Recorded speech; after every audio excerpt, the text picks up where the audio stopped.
So the Nations League has concluded with Ronaldo getting another trophy, Portugal, the champions, Yamal having a rough night, and Diogo Jota becoming our most successful player this season. He's won everything that all the other Liverpool players have won, and now he's also won the Nations League. You could say Jota had a typical Liverpool season this year. 2 big injuries, a smattering of goals, a lot of hard work, always surprising how high he leaps and how he gets his head to balls he shouldn't get them to. But frustrating, because you could see how he could offer so much more to Liverpool if he didn't have those injuries and those dips in form. Let's read this article. Diogo Jota has lifted another trophy this season after Portugal beat Spain in a penalty shootout. I was surprised he wasn't one of the penalty takers. He either wasn't trusted to be one of the first 5, or he didn't fancy it.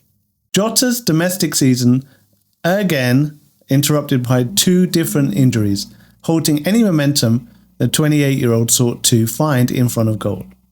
So he played 7 minutes in the semi-final, and for the second half of extra time in the final, not enough time to really make an impact, and he didn't make an impact, really, other than being a pair of fresh legs on the pitch. But he can literally say he is Liverpool's most successful player this season. That amounts to a grand total of 22 minutes of action across the semi-final and final, which Liverpool will not be too upset at. So at least he didn't play too much football. At least he didn't pick up an injury, didn't exhaust his legs any further. And hopefully this Nations League tournament wasn't too much of a drain for him. Some light training each day, and that's about it. Hopefully he'll come back to Liverpool at the end of the summer break, get into that pre-season training, strengthen up his legs, his stamina, his body, and have a injury-free season, or at least a campaign where he plays more games than he did last season. That would be good. I still don't think he's the number 9 we want to rely on as our prime tip of the spear, our prime goal scorer at the front. He's great, though, at poaching and snapping up goal scoring opportunities, but you can't rely on him to be fit enough to develop the kind of form to maximize his opportunities, maximize his potential. Unfortunately, it's a real shame. I really like the player, like the kind of player he is. He's got tenacity.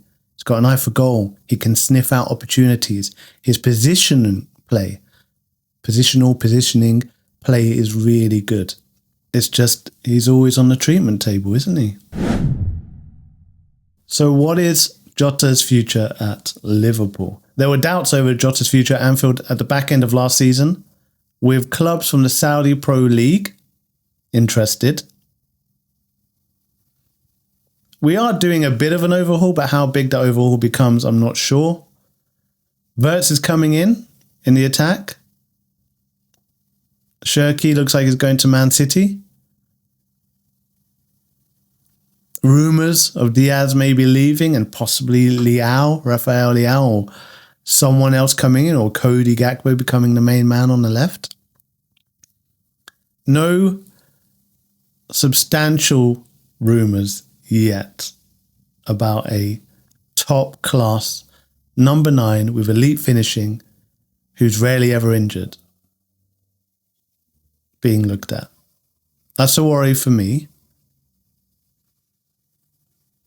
It's hard to say it's a worry when we're the league champions, but you know what I mean. That's one of the gaps in the team. Darwin Nunez has to be on his way out. His road has come to an end.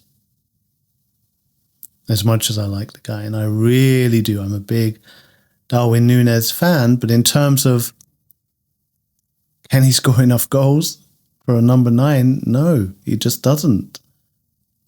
And so he has to go. From a Liverpool football club standpoint. From a fan standpoint, I'd be fine keeping him. Anyway, so we'll see what happens with Diogo Jota. Whether he remains one of our two not quite there number 9s, or whether he is sold onto the Saudi Pro League or somewhere else and we bring in a top goal scorer who's rarely injured. Let me know what you think. Leave me a comment. I'll respond to every single one. I appreciate you watching this. You didn't have to. So thank you for clicking on this video and giving it a watch. And I'll speak to you soon. Bye-bye.